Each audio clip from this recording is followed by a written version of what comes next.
साथ ज्यादती करने वाला शख्स कोई आम शख्स नहीं बल्कि बाबर आजम है, जो इस वक्त पाकिस्तानी क्रिकेट टीम का कप्तान है। मैं अपनी बात शुरू करने से पहले आपको बताती चलूं कि बाबर आजम से मेरा ताल्लुक आजकल से नहीं है। मेरे ताल्लुकात उससे उस वक्त से हैं जब वो क्रिकेट की दुनिया में उसका कोई ताल्लुक नहीं था और वो एक गरीब घराने से ताल्लुक रखता था। आप तो हम सब तमाम सहाफ़ी भाइयों से मेरी रिक्वेस्ट है कि मुझे इंसाफ दिलाया जाए और मैं उम्मीद रखती हूँ कि आप हर हाल में मुझे इंसाफ दिलाएंगे ताकि आइंदा कौम की किसी बेटी के साथ इस तरह की ज़्यादती ना हो जो मेरे साथ हुई है। मेरी रुदात कुछ इस तरह है कि बाबर आजम और हम एक ही मोहल्ले में बड़े हुए हैं, इकट्ठे रहते थे और वो मेरा स्कूल फेलो था। स्कूल की वजह से और एक जगह पे रहने की वजह से हम लोगों की बहुत अच्छी दोस्ती थी। सन 2010 में ही प्रपोज टू मी और मैंने उसके प्रपोज़ल को एक्सेप्ट कर लिया और वो प्रपोज़ल उसने मुझे मेरे घर आके ही दिया था। मैंने एक्सेप्ट कर लिया। जैसे जैसे वक्त गुजरता गया मेरी उसके साथ अंडरस्टैंडिंग और उसकी मेरे साथ बहुत अच्छी रही। हम लोगों को शादी करने का हमारा प्लान था। हम लोगों ने शादी करने का मतलब प्लान कर चुके हुए थे। बाबर ने और मैंने, हम दोनों ने अपनी फैमिलीज़ को बताया। बाबर और मेरी फैमिलीज़, हम दोनों की फैमिलीज़ ने हमें साफ इनकार कर दिया। फिर बाबर ने और मैंने कोर्ट मैरिज का फैसला कर लिया। 2011 में बाबर मुझे मेरे घर से भगाकर, मतलब बाबर मुझे खुद अपने घर से भगाकर कोर्ट मैरिज के कहकर मुख्तलिफ जगहों पर किराए के मकान पे रखता रहा। जब मैं उन मकानों में रहती थी, पहले मैं आपको बता दूं, एक मकान जहाँ पे मैं रहाइश पजीर थी वो गुलबर्ग में माडा कॉलोनी में था, गली नंबर 2 में, और दूसरा जो मकान मैं किराए पे रहती रही हूँ वो Punjab society H block defence में था। वहाँ पे हम रहते रहे हैं। मैंने बाबर को कई मरतबा उस दौरान इसरार किया कि हम शादी कर लेते हैं, लेकिन बाबर ने मुझे यही कहा हमेशा कि अभी हमारे हालात ठीक नहीं है, थोड़ा वक्त गुजर जाए फिर हम निकाह कर लेंगे। हालात थे इस तरह के कि हम लोगों के कोई खाने पीने का कोई इस तरह नहीं था। मैं नौकरी करना शुरू होगी। बाबर ने मुझे बताया था कि वो क्रिकेट खेलना चाहता है और उसको क्रिकेट का बहुत शौक़ है और मैंने उसकी इस कोशिश में पूरी कोशिश की है। अपनी मेहनत हद से ज़्यादा मैंने उसके साथ अपनी मेहनत की है, उसके साथ मिलके। 2014 में ऐसे वक्त गुजरता गया है। 2014 में से पहले मेरा सैलून, मैंने नौकरी के साथ साथ सैलून बनाया। सैलून मेरा चलता रहा। सैलून से मेरी जितनी इनकम आती थी मैं सारी बाबर आजम को देती थी। बाबर आजम के खाना पीना, कपड़ा, रहाइश, क्रिकेट के जितने एक्सपेंसेस सब मैं अफोर्ड करती रही हूँ। जब वो आउट ऑफ सिटी जाता था वहाँ के जितने एक्सपेंस थे पीसीबी के अलावा वो भी मैं सब उसके अफोर्ड करती रही हूँ। 2014 में जैसे ही पाकिस्तानी टीम में उसका नाम आया, एकदम उसका रवैया थोड़ा समय से आस्ता आस्ता तब्दील होना शुरू हो गया था। मुझे नज़र भी आ रहा था, लेकिन मेरे हालात इस तरह के थे कि मैं अपने घर वापस नहीं जा सकती थी क्योंकि बगावत मैंने भी की थी, बाबर ने भी की थी। फिर 2014 में बाबर आजम ने मैंने फिर उसको इंसिस्ट किया कि हम लोग शादी करते। उसने कहा अभी शुरुआत है, थोड़ा वक्त गुजार लो, हम आस्ता आस्ता और मज़ीद अपने आप को स्ट्रॉन्ग कर लें, अपने हालात बेहतर कर लें, हम शादी कर लेंगे। वक्त गुजरता गया। 2016 में I was pregnant in 20 weeks. जब मैंने बाबर को बताया, उसका ये खबर सुन के एकदम रवैया इतना अजीब हो गया मेरे साथ, जैसे मैंने कोई गुनाह कर लिया। मुझे मारा पीटा, काफ़ी मुझे इंसिस्ट किया और मैं उस वक्त बेबस थी बिकॉज मेरे पास तो कोई और ऑप्शन नहीं था। तो बाबर आजम ने मैं आखिर उसकी इस बात में मैं हामी भर ली। वो मुझे बेगम कोर्ट पे एक it was very congested place जहाँ पे वो मुझे ले गया इस्तिकाते हमल के लिए। उसमें मलबस उसके 2 दोस्त भी थे, एक कज़न था और उसका छोटा भाई भी था, सफ़ीर आजम अब्दुल कादिर के बेटे Usman Qadir. He is a eye witness.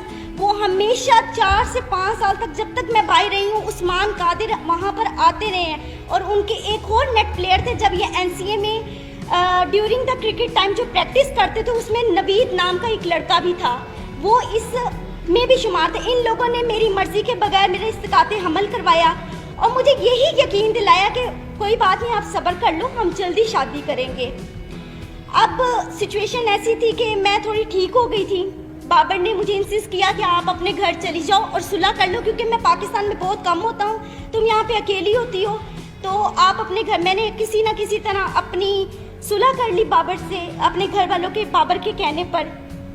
जब मैंने सुलह की है, मैं अपने घर गई हूँ। बाबर का रवैया दिन ब दिन जैसे जैसे वो अरूज पे आ रहा था, उसकी हवस भी उतनी बढ़ती जा रही थी। वो मेरे साथ वो ताल्लुकात बनाता रहा जो ना हमारा कोई कानून इस चीज़ की इजाज़त देता और ना ही हमें इस्लाम इजाज़त देता है। अब वो इस पर्पज़ के बाद वो फिर दोबारा मेरे साथ वही सब कुछ करता रहा। मैं अपने घर होती थी, घर से मुझे बाइक लाता था, मुख्तलिफ होटलों में मुख्तलिफ प्लेसेस पे लेके जाकर मेरे साथ जो भी सब कुछ करता रहा है। जब ये सब हालात मेरे चलते रहे हैं, 2017 में आखिरकार इसने इतनी मरतबा मुझे मारा पीटा, और मुझे कई मरतबा इस दौरान इसने इनकारी भी शादी से की है। मैंने इस दौरान जो मेरी हॉस्पिटल में बाबर आजम मुझे लेके जाता रहा है एज अ बीन वाइफ, मुझे चेकअप करवाता रहा है। यहाँ पे उसकी प्रॉपर मेरे पास एविडेंस मौजूद है, जिसकी ये सब वो एविडेंस है जिस पे मेंशन है कि बाबर आजम मुझे उस हॉस्पिटल में लेकर जाता रहा क्योंकि मेरा आईडी कार्ड नहीं था और वहाँ पे बाबर आजम की आइडेंटिटी लगती रही थी।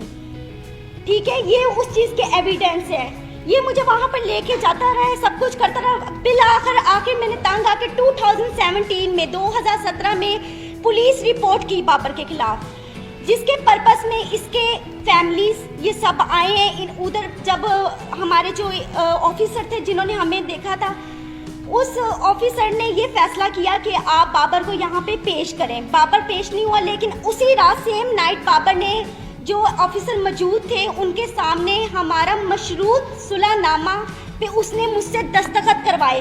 और इस वक्त 2017 में जो मैंने पुलिस कंप्लेन की थी बाबर के अगेंस्ट, बाबर की वो अगेंस्ट नसीराबाद में फेडेक्स ऑफिस में दर्ज है एप्लीकेशन। एक मिनट, वो मौजूद है। और उसके बाद बाबर ने 2017 में बाहर के मुल्क किसी में जाना था खेलने के लिए। 2017 में जब कंप्लेन के बाद बाबर ने जाना था और हमारे यहाँ पे आई थिंक कोई PSL भी हो रहे थे, तो मैंने बाबर से सुलह सिर्फ इस वजूहात पे की थी कि बाबर मुझसे शादी करेगा। बाबर ने मुझे खुद इस चीज़ का यकीन दिलाया था कि वो मुझसे शादी करेगा। फिर आखिरकार 2017 में इसने सडनली अपना नंबर चेंज किया। वो नंबर भी इसका PCB में इसके ऑफिशियल रजिस्टर्ड है, और जो इसका इस वक्त मौजूद नंबर है वो भी इसका ऑफिशियल नंबर मेरे पास मौजूद है, जिससे मुझे कांटेक्ट करता है, मुझे मैसेजेस करता था। और फिर उसके बाद इस तरह वक्त गुजरता गया। तकलीफ जो थी मैंने बर्दाश्त की। 3 साल से मजीद मैं बाबर आजम की इस हवस का निशाना बन रही हूँ। अब उसने आकर मुझे साफ इनकार कर दिया कि ना मैंने तुमसे शादी करनी है, ना मैं तुमसे कोई ताल्लुक रखना चाहता हूँ, और ना ही तुम मेरा कुछ बिगाड़ सकती हो। वो अपनी इस पावर को गलत इस्तेमाल कर रहा है। 10 साल उसने मुझे इतने बुरे तरीके से जलीलो ख्वार किया, हवस का निशाना बनाया। आज वो बिल्कुल इनकारी पे आ गया हुआ है, बिल्कुल। क्योंकि आज से 10 दिन पहले भी मैंने उसके खिलाफ पुलिस कंप्लेंट की, क्योंकि 20 नवंबर को जब इसने जाना था, उससे एक दिन पहले, मैं आपको लाइव उस चीज़ के सब सबूत दिखाती हूँ। इसने मुझे कॉल की, इसने कहा अगर तुम किसी भी पुलिस के पास गई या तुमने मुझसे अब मुतालबा शादी का किया तो तुम अपनी जान से भी जाओगे, और तुम्हें यही नहीं पता कि मैं तुम्हारे साथ करूँगा, क्योंकि सारी जिंदगी उसने मुझे मारा पीटा तो वैसे बहुत ज़्यादा है। हद से ज़्यादा ज्यादती के बाद आज मैं यहाँ पे इंसाफ लेने आई हूँ। जी अच्छा, ये आप पिछले 10 साल की अपनी और बाबर आजम की तारीफ जी ठीक है ना, आपकी गलतफहमी से हमारा क्या लेना देना है? देखिए, आपका लेना देना ये है कि मेरा हक है, मैं कानून के पास जा सकती हूँ। जब मैं कानून के पास गई, मैं DSP के पास गालिब मार्केट गई, या SP गालिब मार्केट ने पहले सुना है, उन्होंने मेरी उस एप्लीकेशन को ट्रांसफ़र कर दिया माडा टाउन DSP के पास। आज तक DSP ने दोबारा मुझे पूछा ही नहीं है। बाबर आजम के पास मेरे तमाम वीडियोस, मेरी हर चीज़ उसके पास मौजूद है, हर चीज़ मौजूद है। सिर्फ वो अपनी पावर दिखाना चाहता है। जहाँ जहाँ PCB ने जहाँ इनको कमरे ठहरवाए पाकिस्तान के अंदर, जब ये मैचेस खेलते थे, उसके साथ वाला हमेशा कमरा मेरा हुआ है, हमेशा। वो अभी भी अपने नंबरों से मुझे कॉल्स की हैं, उसने मुझे धमकियाँ दी हैं। डराने की, मारने की, ये सब मौजूद है।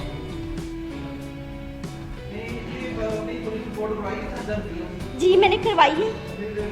आप जो मेरा लीगल जो प्रोसेस चल रहा है वो आपको यही बता सकते हैं कि क्या लीगल अभी हम लोग एक्टिविटीज़ हमारी इसके खिलाफ हैं। जी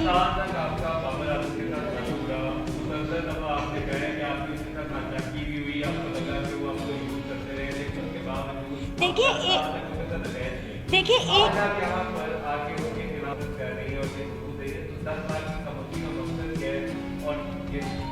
देखिए 10 साल से मैं खामोश तो नहीं थी। मैं तो 2017 में भी गई थी पुलिस के पास और आपको मैंने वो आई थिंक बताया भी है कि वहाँ पे मेरी कंप्लेन रजिस्टर थी। फिर भी मैंने सुलह इस बात पे की थी कि मेरे ख्याल में मुझे उससे मोहब्बत थी, हद से ज़्यादा मोहब्बत थी। देखिए बगैर कोई लालच के तो किसी के साथ इस तरह करता नहीं है।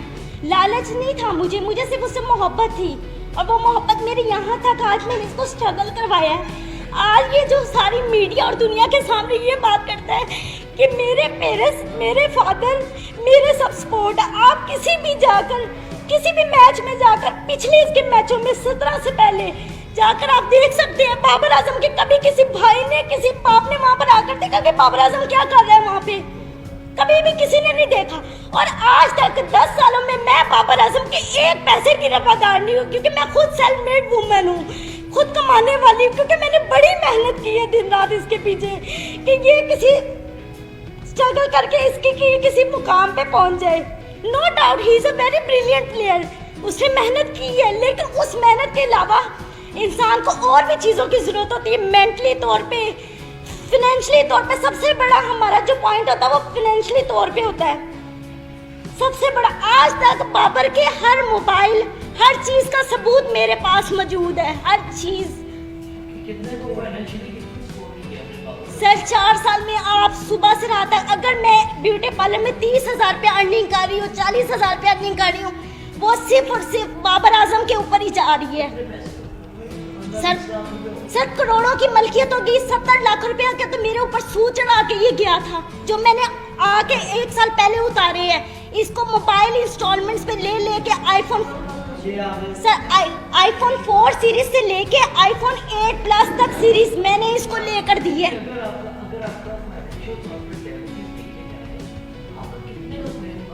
सर मेरा करोड़ों रुपए का बनता है, करोड़ों रुपए का। सर देखिए बात तो क्या है, अगर आप किसी के खिलाफ जाना चाहें ना तो आप उसके प्रूफ भी इकट्ठे कर करके रखेंगे। जिस इंसान का दिल साफ हो वो वहाँ पे कीमतें थोड़ी बैठ के लिख रहा होता है। मैं आपको ये बता रही हूँ कि आज मेरा मुतालबा उससे पैसों का नहीं है, मेरा उससे मुतालबा सिर्फ और सिर्फ इस बात का है कि मेरी इतनी मेहनत का उसने मुझे क्या सिला दी है। आज जी मैंने दे दी हुई है।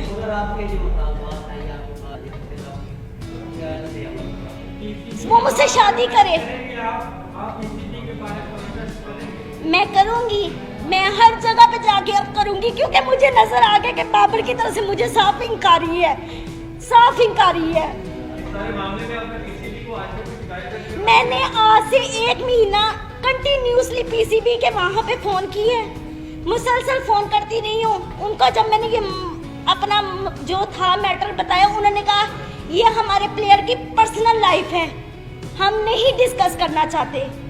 मैं पुलिस के पास गई, पुलिस ने जो मेरे साथ किया वो मैंने आपको बता दिया। अगर हमारा कानून इतना स्ट्रॉन्ग हो तो आज मैं यहाँ पे आके बैठ के आप लोगों के सामने दलीलें पेश ना करूँ।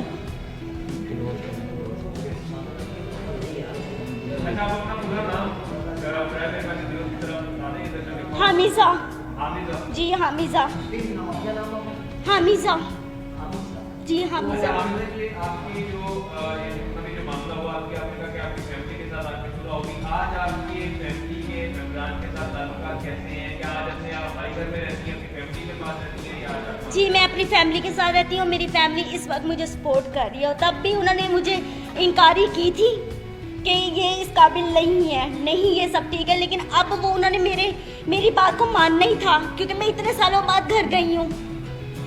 और वो मेरे रिश्तेदारों को, लोगों को यही बता रहे हैं कि इसकी शादी हो चुकी हुई है। अच्छा, आपके काउंसिल से हमारी रिक्वेस्ट होगी, गाइड बताइएगा इसका जो केस है वो भी काफी नहीं है, क्या जो है वो डेवलपमेंट क्या हो। जी मैं बता रहा हूँ। नाम जी इन्होंने 20 नवंबर 2020 को CCPO लॉर्ड साहब पहले को बारी पहले नाम पूरा नाम लिखा। जी अब्दुल समी, इन्होंने 20 नवंबर 2020 को CCPO लॉर्ड साहब को एप्लीकेशन दी है फॉर रजिस्ट्रेशन ऑफ FIR, लेकिन उस पर स्टिल कोई एक्शन नहीं हुआ था, जिसके बाबत सेशन कोर्ट में फॉर रजिस्ट्रेशन ऑफ FIR 22/22 की पिटीशन दायर की गई है, जिसमें 4 दिसंबर के लिए कोर्ट ने कमेंट्स तलब किए हैं मुतलका SHO नसीराबाद से, और एक दूसरी पिटीशन फाइल की है हरासमेंट की जो आबिद रज़ा खान साहब के साथ स्टिल पेंडिंग है, उसमें 5 डेट है, 5 दिसंबर की है, और एक डैमेजेस का सूट फाइल किया है इन्होंने, वो भी पेंडिंग है before court of competent jurisdiction. अभी तक तो स्टिल लीगल। जैसे मुद्दे वाले नाम है कि काफी समय तक शर्तों से खाना भी बनाते हैं, तो क्या कहते हैं ये एक वाकई का मेडिकल करवाया गया, उसके बाद मेडिकल हो गया बच्चों कि ये मेडिकल का मामला नहीं है, ये बेसिकली लीगल लैंग्वेज में इसको देखते हैं, ये शादी का झांसा दे के हरामकारी कह लेंगे, और लफ्ज़ मैं यूज़ नहीं करना चाह रहा, मेरे ज़बान ज़ेब नहीं दे रही। मैं सवाल ये करना चाह रहा हूँ आपसे कि बहुत दफा बाबर आजम ने इनको थप्पड़ मारे, इनके साथ इनको पर तशद्दुद किया, वो इन्होंने आपसे फरमाया जी। क्या एक दफा भी किसी तशद्दुद के बाद आप पुलिस वाले के पास जी मैं गई हूँ 2017 में, मैं गई हूँ 2017 में, मैंने पुलिस के पास जाके जी बताएं सर। जी नहीं सर, नहीं सर। जी जी ठीक है, एक बात आप देख लेंगे ये स्टार है, स्टार के नॉट हो गए वो तो नहीं करेगा, आप कैसे डॉक्टर कर ले जांच का कोई बस में आप लोग वो नहीं करेगा, आपका चुनाव क्या करेगी सर। मैं आपका ऐसा तो लाया बन गया है अपनी लाइफ का। सर वो तो स्ट्रगल है ही है, जिस तरह ज़िंदगी गुजरी वो तो मैं गुजार रही हूँ, लेकिन इस वक्त मेरा सबसे मेन पॉइंट बाबर आजम को सजा दिलवाना है। वो मेरा हक है, वो मुझसे कोई नहीं छीन सकता, वो मेरा हक है। जो ये आज तक वो मेरे सर करता, क्योंकि वो मुझे इस्तेमाल करता रहा है, सिर्फ और सिर्फ जहाँ से बाजी में मोहब्बत का कह के यहाँ तक आज मुझे लेकर आया है। ऑफ कोर्स हटाए, क्योंकि कोई भी स्टार सिर्फ अपने ग्राउंड में छक्के और चौकों से नहीं बनता, अपने किरदार से और अपनी फितरत से बनता है। ऐसे बंदे का क्या पता कल वो पाकिस्तान को भी बेच दे, ऐसे बंदे का क्या पता है। जिस इंसान की फितरत एक औरत को लेके ऐसी है, वो किसी भी चीज़ पे कुछ भी कर सकता है। Thank you sir.